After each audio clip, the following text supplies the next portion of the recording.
Bonjour, cinquième et dernière chronique que je développe à partir de celle que j'avais livrée pour le numéro 87 de Bifrost, et cette fois avec un livre vraiment pas banal. Il s'agit de 300 ans après, Grönlandshavn en 2021, un livre d'Ogo Lunge, alors j'espère bien le prononcer, je suis vraiment pas sûr de moi, je ne vais pas me risquer à tenter de prononcer le titre original du livre.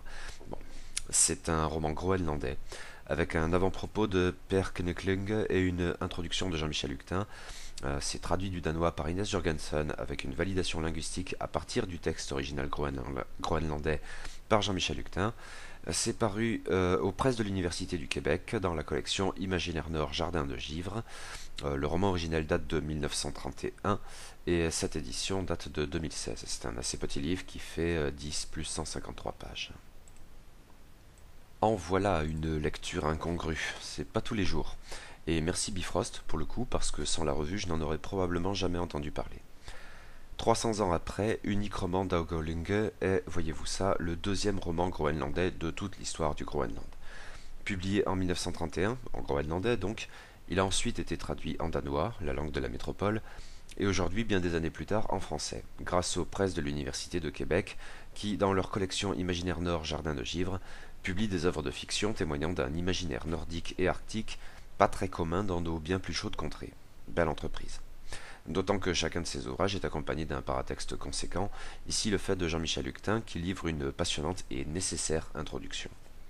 Il y a plus. Ce deuxième roman groenlandais de toute l'histoire du Groenland est aussi un livre d'anticipation, voyez-vous ça, qui se projette donc en 2021, soit au moment du tricentenaire de la colonisation danoise moderne, disons, bien après la disparition des colonies vikings.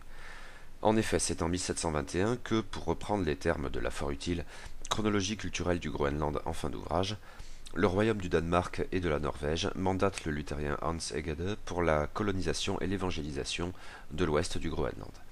Dès lors, on se doute que le roman d'Augo Lunge a probablement des soubassements d'ordre politique, et oui, c'est bien le cas.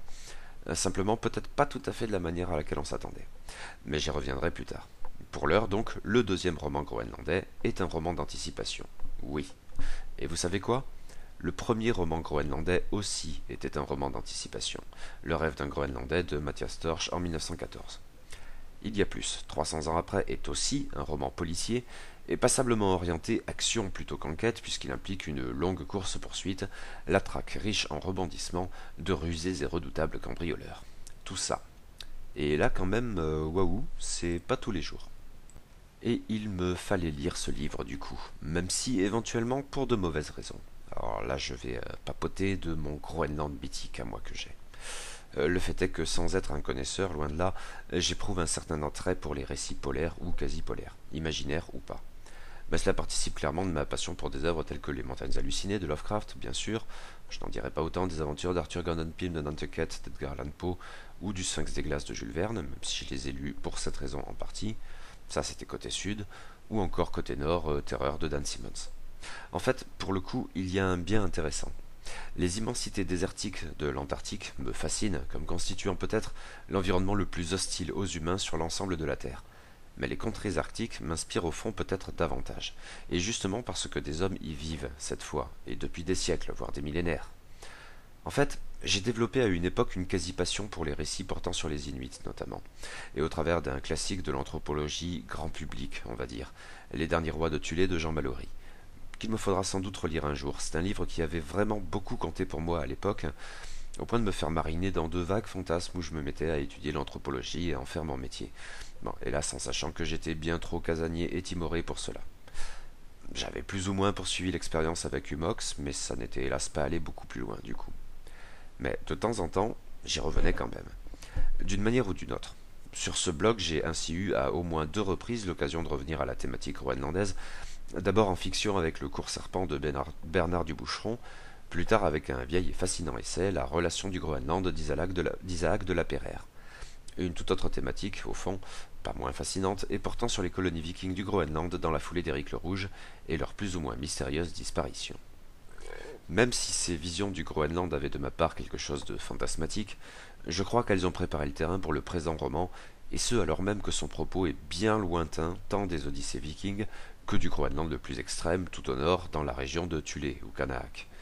Ogo Lunge était un homme du sud, du pays vert, pas moins à la lisière de l'Elan 6 noté, ou même plus précisément au sud-ouest, relativement plus vivable.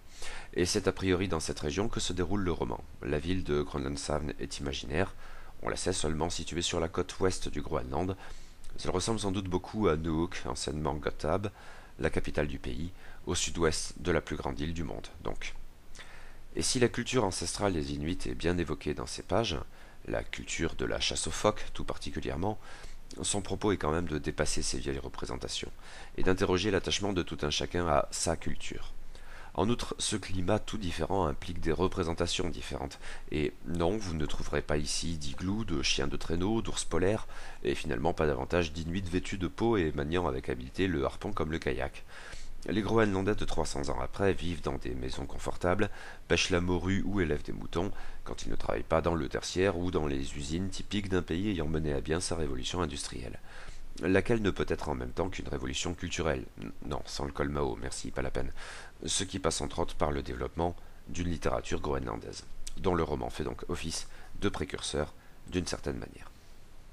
Un roman d'anticipation donc, mais probablement pas de science-fiction au sens le plus strict. Ogo Lunge ne s'intéresse guère finalement aux évolutions scientifiques et technologiques 90 ans après la parution de son bref roman. En fait, la question n'est peu ou prou envisagée qu'une seule fois, et indirectement, quand des personnages lisent un article dans un journal groenlandais sur le projet, fou, visionnaire, d'un savant suggérant de faire fondre l'Inland 6. Il aurait kiffé Veugra le réchauffement climatique, je suppose. Projet qui intrigue, mais dont les procédés restent encore à définir. L'anticipation de 300 ans après est donc d'un tout autre registre, économique, social, politique, plus globalement, disons. Une dimension qui méritera de plus ample développement plus loin dans ce compte-rendu. Par ailleurs, cette anticipation ne s'éloigne d'ailleurs guère du seul Groenland, si ce n'est en mentionnant en passant des États-Unis d'Europe, travaillant main dans la main avec les États-Unis d'Amérique. À mi-chemin entre ces deux approches, mais témoignant, j'imagine, de la relative timidité de l'auteur en la matière, on peut aussi relever cette séquence où la radio, au Groenland, permet de capter un concert symphonique exécuté à Sydney ou à Tokyo. De même, il ne faut sans doute pas se leurrer sur la dimension policière du récit, qui relève quant à elle clairement du prétexte, ou encore davantage si vous préférez. Ce n'est clairement pas le point fort du roman, et avouons-le, il y a même quelque chose de relativement puéril dans ce jeu sur les gendarmes et les voleurs. Même si l'auteur s'applique. En fait, cela relève peut-être davantage d'une forme de thriller, tant la course-poursuite, et non l'enquête, constitue l'essentiel de l'aventure. Et, ben oui, justement, sur un ton aventureux.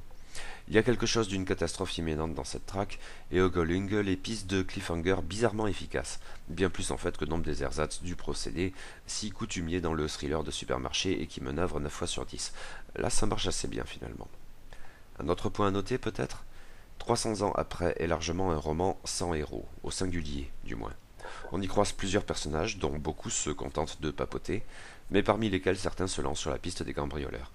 Ils ne sont toutefois guère singularisés finalement, et un peu en creux, fonctionnels disons, jusque dans la tournure ultime du roman, consistant en un happy end, comme vous en doutez très bien, marqué par un double mariage. Mais c'est assez normal au fond, car 300 ans après est bien avant tout, et sans la moindre ambiguïté, un roman politique. L'auteur a d'ailleurs exercé des responsabilités politiques ultérieurement. 300 ans après demeure son seul roman, s'il a pu livrer d'autres écrits, scientifiques ou scolaires. Et ce, d'abord au Groenland, ensuite au Danemark. Il a fait partie des 2 premiers députés danois d'origine groenlandaise. Point important sur lequel je reviens bientôt. Mais oui, l'anticipation, si elle est réelle, là où celle du roman de 1914 mentionné plus haut s'affichait comme onirique, a donc une vocation avant tout utopique, didactique par ailleurs. Elle a donc quelque chose d'un prétexte, ce qui n'est que plus vrai encore concernant la dimension policière du roman, et concernant cette dernière, pas de doute, ça se sent. Ce qui intéresse à Ogo Lunge est ailleurs, et ressort de ce que chaque chapitre de 300 ans après est l'occasion pour un tel de discourir sur le progrès, pour tel autre de lire un essai sur la situation économique et sociale du Groenland, etc. Procédé qui, je ne vous apprends rien, a souvent donné des choses désastreuses. Mais pas ici, en fait. Ouf. Par contre, cette perspective politique est largement utopique, au sens du moins où elle est assurément idéaliste et positive, pour ne pas dire positiviste. Ogo Lunge entend décrire un monde, pardon, un Groenland, sinon parfait, du moins enthousiasmant. Et ce qui lui permet d'agir ainsi sans lasser, au fond, c'est sans doute qu'il entend en même temps se montrer lucide et réaliste dans sa prospective, presque timide une fois encore. Mais pour le coup, ces spéculations se sont largement vérifiées dans la marche du monde et le développement du Groenland, à s'en tenir peut-être aux seuls meilleurs aspects, mais ça fait partie du jeu. Et on ne peut guère en vouloir à l'auteur de n'avoir pas prédit des aspects plus navrants, comme la délocalisation des Inuits de Thulé du fait du développement de la base américaine de Blue Jay dans les années 1940 et 1950. Mais la manière dont s'y prend l'auteur à ce sujet m'a particulièrement intéressé, et, dois-je dire, un peu surpris. C'est que le roman, tout en admirant le Groenland et sa culture, et en prônant d'une certaine manière son autonomie, n'a finalement rien de nationaliste, et n'est pas non plus l'émanation d'une pensée de la décolonisation, disons, je suppose. Là aussi, l'auteur privilégie la lucidité dans une optique méliorative, mais cela donne des choses assez intéressantes. Le Groenland est un beau pays? Oui, mais tous les pays sont beaux pour ceux qui y sont nés. À moins bien sûr qu'ils ne s'en fatiguent à force, les poètes eux-mêmes, nous dit très justement Golingue, se lassent de la neige à mesure qu'elle se salit. Peut-être à ce compte-là, l'Inland 6 et les autres merveilles naturelles du Groenland réservent-ils d'une certaine manière leurs plus beaux attraits à des touristes en quête d'objets de fascination exotiques. Mais cela va plus loin. La culture groenlandaise est admirable? Oui. Mais l'auteur y insiste, en tant que tel, pas plus qu'une autre. Il met en scène un personnage de femme extrêmement sympathique, Valborg, qui se passionne pour la vieille culture du Groenland, mais jamais au point de s'oublier, ou pire encore, de s'enfermer dans cette révérence finalement guère fondée objectivement. Si, mi-danoise, mi-groenlandaise, elle tend à privilégier la seconde moitié de son héritage, ce qui lui vaut d'être gentiment taquinée, ce n'est pas au point du rejet de l'autre, et même, elle peut, en définitive, accorder du crédit au discours au fond positiviste d'Augo Lunge, suggérant, ou faisant un peu plus que cela, qu'il est bien temps de dépasser la seule culture millénaire de la chasse aux phoques pour avancer dans la direction du progrès, envisagée comme une valeur cardinale. Quitte d'ailleurs à ce que cela implique l'intégration d'une forme d'éthique bourgeoise au regard des biens matériels, du Max Weber dans le texte. Et le Danemark alors, le colonisateur. Lunge ne prône pas l'indépendance, mais la coopération. Il a toujours voulu, objet essentiel de son action politique dans le roman et par la suite, que les Groenlandais soient considérés les égaux des Danois et aient leur part tant dans la gestion partagée du Groenland que d'une certaine manière dans celle du Danemark, condition et résultat tout à la fois de cette égalité essentielle. Mais il ne rejette certainement pas les Danois et pas davantage les étrangers. Son engouement pour son pays n'a à cet égard absolument rien de l'aveuglement propre aux imbéciles heureux qui sont nés quelque part, pour reprendre la belle formule de qui vous savez. Loin de là.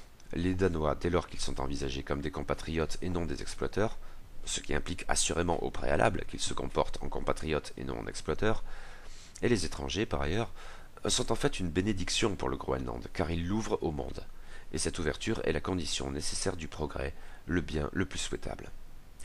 Ce n'est plus l'ère de la chasse aux phoques, dit Augo Lunge à ses compatriotes de 1931.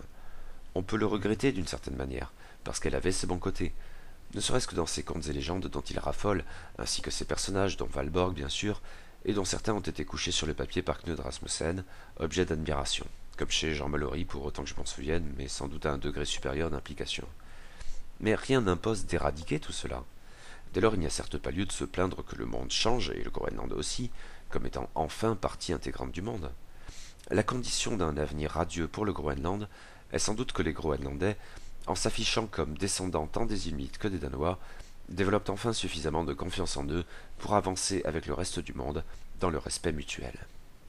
Et c'est là le Groenland qu'entend nous décrire Augo Lunge, la dimension primordiale du roman, au sein duquel les courses-poursuites ne sont finalement que des interludes tout secondaires. Bien sûr, pareille approche a sans doute ses conséquences sur les qualités proprement narratives de 300 ans après. En tant que roman, il n'est sans doute pas brillant, même si, au vu de ses intentions comme de ses procédés, Augo Lunge s'en sort finalement assez honorablement. En tant que témoignage, par contre, et qu'ouvrage politique, il est tout à fait intéressant, et parfois même fascinant, caractère qui étrangement lui confère une certaine universalité, en dépassant la seule question groenlandaise. Ce plaidoyer sur l'ouverture, aujourd'hui encore, ou peut-être plus que jamais, ne devrait pas laisser indifférent.